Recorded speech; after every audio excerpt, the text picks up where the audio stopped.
My product's main keywords have low search volume. Should I start targeting broader terms such as Halloween gifts? I would look into starting some discovery campaigns and see what other keywords you might be showing up for, rather than just assume that you have to go exact match and whatever you're selling has low search volume. I would honestly not target gift keywords. Actually, our interview process, to give you some feedback on how we are doing things here, everything that is gift, free, Amazon, there's a certain list of keywords that we're always adding to negative exact and even negative phrase sometimes, because we don't want to show up for those specific keywords. So what I would be doing is, this case, I would rather start some discovery campaigns rather than gift items, unless your product is really a Halloween gift. But then you should be expecting the search volume to drop once that it's not anymore Halloween. What I would do in this case, to be even more thoughtful,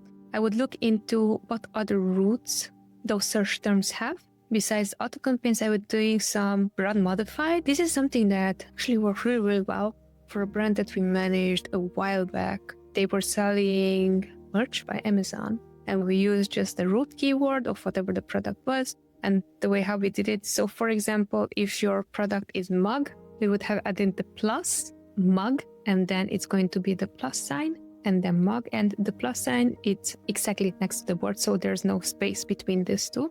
And then that actually generated a lot of relevant keywords for us. Now keep in mind that if you know what your product is, you should also be knowing what your product is not. What I would do in this case, actually, I would also look up with Helium 10. It has a tool where you can see all the relevant keywords and also the routes that people are looking up product with. And then there, let's say if this is for a cat design, but people are looking for dog, and that is a highly searched volume keyword, you would be adding that as negative. So you can go into more ninja tactics when it comes down to this. Hope that helped.